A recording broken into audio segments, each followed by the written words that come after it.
హల్లెలూయా! దేవునికి స్తోత్రం. మరొక పునరుద్ధానపు దినం ఆదివారం అండి. మందిరాలకు వెళ్ళాలి, ప్రభుని ఆరాధించుకోవాలి.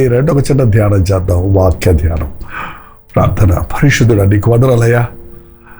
మా కొరకు సెలువులో మరణించి 3వ దినాన మృత్యుంజయుడే లేచావని, నీవు సజీవుడిగా ఉన్నావని, త్వరలో అతి త్వరలో రాజుగా రానున్నావన్న సంగతి మేము జ్ఞాపకం చేసుకున్నటకు, మేము క్రీస్తుతో పాటు మరణించిన క్రీస్తుతో పాటు లేచదమన్న విషయాన్ని, సత్యాన్ని గ్రహించి అనుదినము మా జీవితాలను పాపం విషయములో మృతులైన వారిగా, క్రీస్తు విషయములో సజీవులుగా, నీ సాక్షులుగా బ్రతుకుటకు మాకు సహాయం చేయమని క్రీస్తు నామములో అడుగుచున్నాము తండ్రి, ఆమేన్.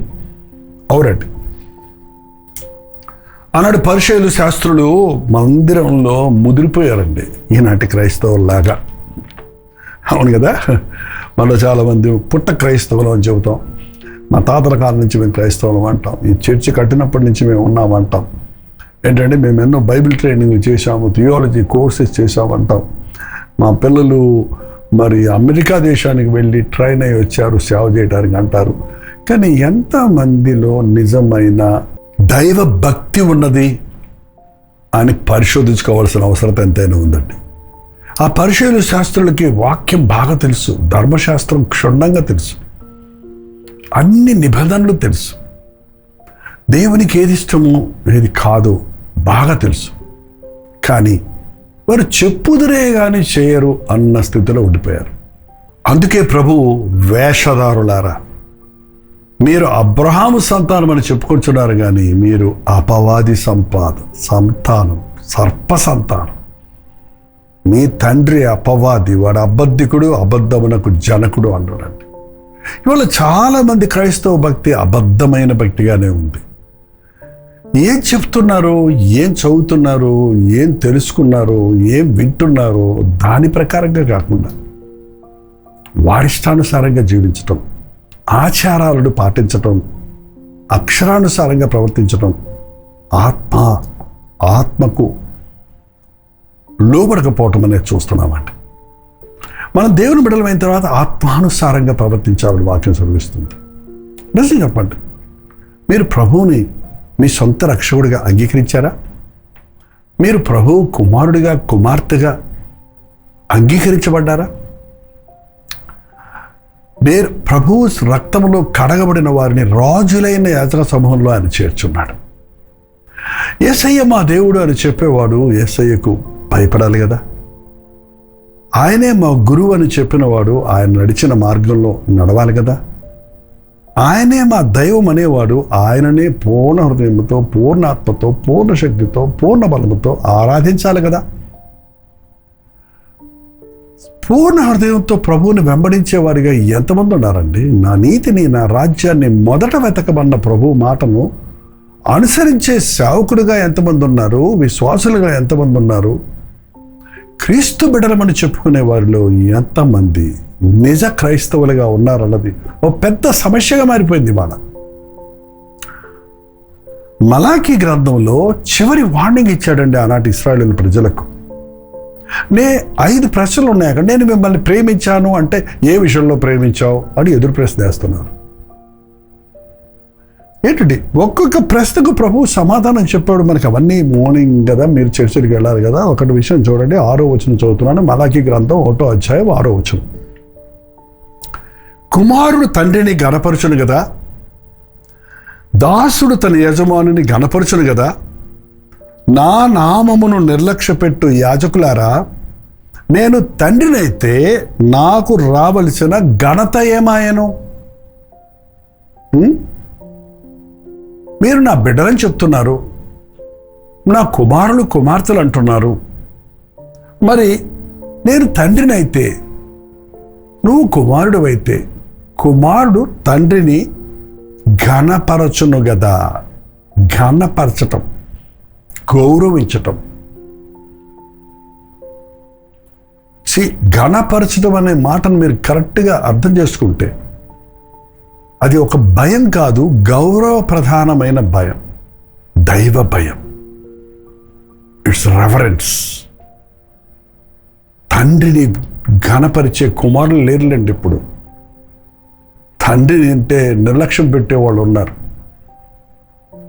తండ్రి దగ్గరికి వెళ్ళి తండ్రిని వెక్కిరించే వాళ్ళు ఉన్నారు. తండ్రిని అపహసించే వాళ్ళు ఉన్నారు. తల్లిని అపహసించే వాళ్ళు ఉన్నారు. తల్లిదండ్రుల ప్రేమను గుర్తించలేని వారిగా ఉన్నారు. మీరు అలాంటి వాళ్ళ ఏంటి? మళ్ళీ పెద్ద బోధకులమని, సేవకులమని, విశ్వాసులమని చెప్పుకుంటున్నారా?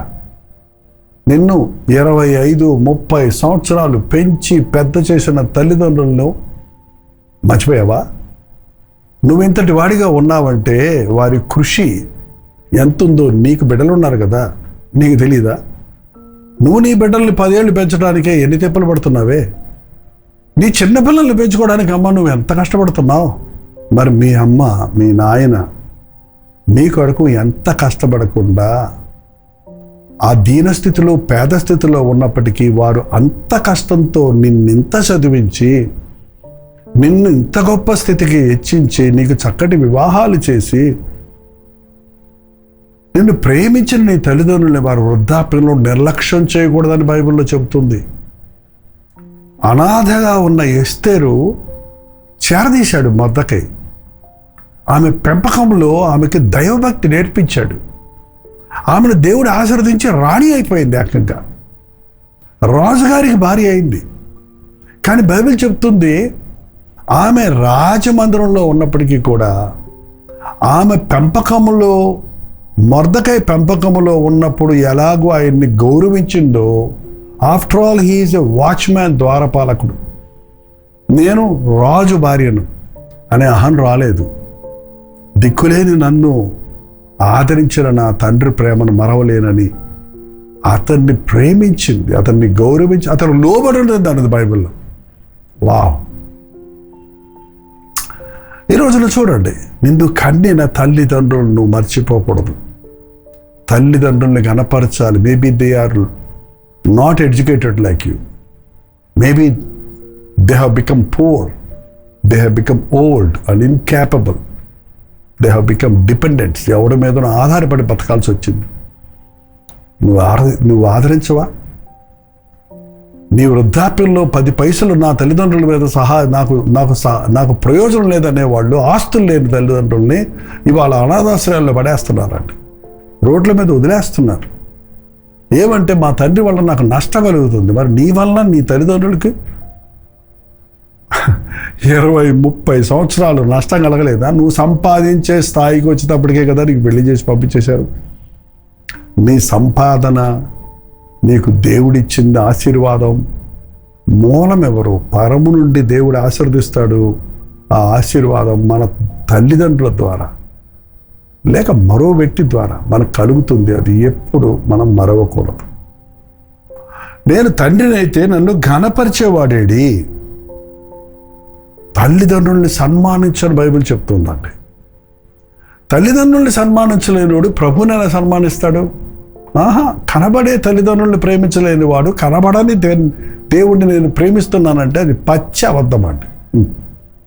కనబడే సహోదరుడు నువ్వు ప్రేమించకుండా నాకు దేవుడంటే చచ్చే అంత ప్రేమ అంటే నువ్వు గుడ్డోడు అంటున్నాడు దేవుడు. యోహాను రాసిన సువార్త, యోహాను రాసిన మొదటి పత్రికలో ఉంటుంది, చదవండి. నేను తండ్రిని అయితే నన్ను ఘనపరచువాడేరి, నా నామమును నిర్లక్ష్య పెట్టి యాజకులారా, నేను తండ్రిని అయితే నాకు రావలసిన ఘనతేది? మందిరంలోకి వెళ్తున్నారండి, మందిరంలో సేవలు చేస్తున్నారండి, క్వైర్ మెంబర్స్ అంటున్నారు, ఇన్స్ట్రుమెంట్స్ వాయిస్తున్నామంటున్నారు. ఇప్పుడు ఇంకో టీం తయారైంది కదా, వీడియోగ్రఫీ చేస్తున్నాము, మేమే లైవ్ ఇవ్వటం ద్వారా అందరికీ పరోక్షంగా వాక్యం అందించగలుగుతున్నామని గ్రహింపు కలిగి ఉన్నారు. నిజమే, you are a part of the ministry. But నీకు దేవుని మీద ప్రేమతో చేస్తున్నావా? దైవ భయంతో చేస్తున్నావా?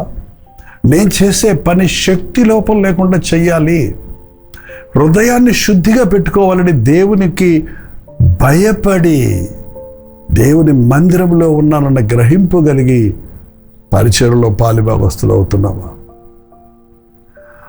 నేను యజమానున్నైతే నాకు భయపడేవాడేడి? ఏం వణిగిపోతారండి బాస్కి? ఆ జీతం ఇచ్చేవాడికి ఎంత లోబడిపోతారండి? ఆ నెలాఖరు వచ్చే జీతం కోసం నెలంతా ఏం చాకరీ చేస్తారండి? ఏం టైమింగ్స్ ఫాలో చేస్తారండి, డ్యూటీ టైమింగ్స్. బట్ మందిరం విషయం వచ్చేటప్పటికి ఎప్పుడు పడితే అప్పుడు మందిరానికి వెళ్ళే క్రైస్తవులు ఎక్కువైపోయారంటే ఇప్పుడు. No timing. మందిరపు తలుపులు ఎప్పుడు తెరిచి ఉంటాయి. ఎప్పుడో చాటే అట్లా వెళ్ళి హాజరేయించుకొని వచ్చేస్తే సరిపోద్దనే భక్తులు ఇవాళ చాలా ఎక్కువైపోయారు. అదిగో మొదటి ఆదివారం ప్రభు బల్ల ఉంటుంది, ఆ ఒక్క ఆదివారం వెళ్ళేసి ఆ ప్రభుకి ఏమన్నా ఇచ్చేసి ఆ బల్లలో పాల్పొంపుడు పొందితే గ్యారంటీ మాకు పరలోకం అనుకుంటున్నారు కొందరు. ప్రతి ఆదివారం ప్రభు దినం, విశ్రాంతి దినం, 6 రోజులు పంచే 7వ రోజున నన్ను ఆరాధించమన్నాడు ప్రభు. ఆదివారాలు ఎగ్గొట్టకండి, ఆశీర్వాదాలు పోగొట్టుకుంటారు. మందిరాన్ని నిర్లక్ష్య పెట్టకండి. దేవుని భయపడేవాడు, దేవుని మందిరం భయంకరం. యాకోబు నిద్ర మేలుకొని ఇది దేవుని మందిరం, ఇది భయంకరం అన్నాడండి. అవును, దేవుని మందిరమునకు వెళ్ళినప్పుడు నీ ప్రవర్తన జాగ్రత్తగా చూసుకో. వింటున్న వాక్యాన్ని హృదయానికి అనునయించుకో. పరిచయుల భక్తితో ఉన్న క్రైస్తవులతో లోకం నిండిపోతుంది కాబట్టి క్రైస్తవం అనేది అపహాసాల పాలవుతుంది. రాయబడిన ప్రకారం మీ నిమిత్తమే కదా నా నామము అన్య జనుల మధ్య దూషణ పాలవుతుందన్నాడు. నీవు తండ్రి ప్రభు అయితే ఆ ఘనతకు తగినట్టు బ్రతుకు. నీవు నీ యజమాని నిన్ను రక్తమిచ్చి కొని నిన్ను పాపపు ఊబిలో నుంచి విమోచించిన నీ ప్రభువు నీ యజమానిని గుర్తిస్తే యజమానుడు వాడుకునే పాత్రగా యజమాని మాట విని లోబడు, భయపడు, వాక్యానుసారంగా జీవించు. మిగిలిన మీ పాస్టర్ గారు చెప్తారు, చర్చలకు ఎదురు కానీ చిన్న ప్రార్థన చేసుకుందాం. మలాకీ గ్రంథం అంతా చదివేసేయండి. అంచె దినాల్లో ప్రభు ఈనాటి క్రైస్తవ్యానికి ఇచ్చే హెచ్చరికలు ఎన్నో అందులో మీరు కనుగొంటారు. ప్రార్థన. పరిశుద్ధుడ, ప్రేమగల తండ్రి, ఈ అంచె దినాల్లో పైకి భక్తి గల వారి వల్ల ఉండి దాన్ని శక్తిని ఆశ్రయించిన వారిగా ఉందరన్న మాట అక్షరాలు నెరవేరబడుతున్న ఈ దినములలో దేవుని కంటే సుఖాన్ని ఎక్కువ ప్రేమించే వారిగా ఉన్న క్రైస్తవ్యుల మధ్య వినుటబట్టుకు విందురే కానీ వారు దాన్ని గ్రహించరు, విన్నదాని ప్రకారంగా నడుచుకొనరు అన్న మాటలు మా పట్ల నెరవేరకుండానట్లుగా మేము నీ పాదాల మీద పడి పశ్చాత్తాపడుటకు మా హృదయాలు నీతో సరిచేసుకొని నీ మాట వినేవాడుకు వారిగా, నీ చిత్తం ఎరుగు వారిగా పరలోకముందున్న మా తండ్రికి తగిన జీవితాలు భూలోకంలో జీవించి ప్రభువును ఘనపరిచి వారిగా ఉండటకు మా ఒక్కొక్కరికి నీ సహాయం చేయమని క్రీస్తు నామములో అడుగుచున్నాడు తండ్రి. ఆమేన్. మన తండ్రి అయిన దేవుని యొక్క ప్రేమయు, కుమారుడైన క్రీస్తు యొక్క కృపయు, ఆదరణకర్త అయిన పరిశుద్ధాత్మ యొక్క సహవాసము కుడి వచ్చిన మనందరికీ ఇప్పుడున్న సదాకాలమును తోడయుండును గాక. ఆమేన్. దేవుని స్తోత్రం. ప్రభు చిత్తమైతే కల్వరి చర్చిలో జరిగే ఆరాధనలు మీకు లింక్ ఇస్తున్నాం. మీ ఆరాధనకు వెళ్ళండి. మిగిలిన సమయంలో దినమంతా దేవుని వాక్యం ధ్యానించడానికి సోషల్ మీడియా ద్వారా అనేక వర్తమానాలు మీకు అందిస్తున్నాం. ఆలకించండి, ఆధ్యాత్మికంగా బలపడండి. మీ ప్రార్థన అవసరాల భారాలు 9540 నెంబర్కి, మీరు ఇతర దేశాల్లో ఉంటే 9100 నెంబర్కి తెలియజేస్తూ ఉంటారు.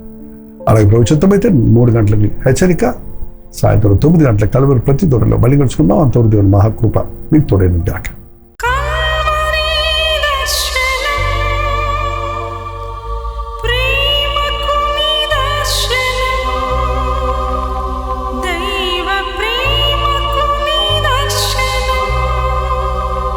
తెలుగు, తమిళ, హిందీ, మలయాళం, బెంగాలీ, ఒరియా అనే 6 భాషల్లో టెలివిజన్ ప్రోగ్రామ్స్ కొనసాగుతూనే ఉన్నాయి.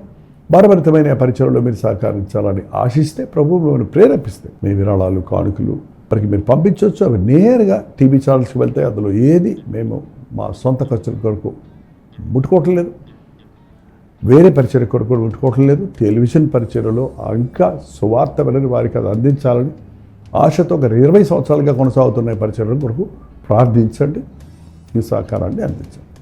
ఈ విషయం మీకు ఇంకా వివరాలు కావాలంటే 89393939 అనే నెంబర్కి మార్నింగ్ 10 నుంచి ఈవినింగ్ 10 లోపల మీరు ఫోన్ చేయండి. వివరాలు మీకు తెలియజేస్తాం.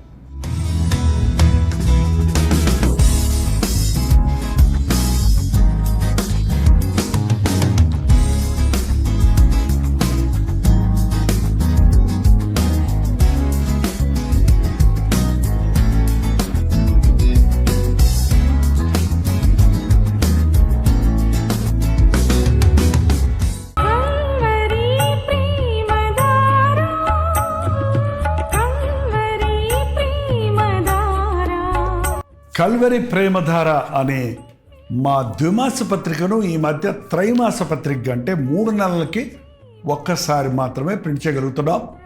మరి గత 40 సంవత్సరాల పైబడి కొనసాగుతున్న ఈ పత్రికను ఆపు చేయటం ఇష్టం లేక దీన్ని త్రైమాస పత్రికగా మార్చున్నాం. మీరు కల్వరి ప్రేమధార పత్రికను చదువుతున్నారా? ఒక ఉచిత పత్రిక కావాలంటే ఇవ్వాలే మీ పేరు, చిరునామా, అడ్రస్తో పాటు ఇంటి నెంబర్తో పాటు క్లియర్గా పంపించండి. తప్పకుండా ఒక ఉచిత పత్రికను మీకు పంపిస్తాం.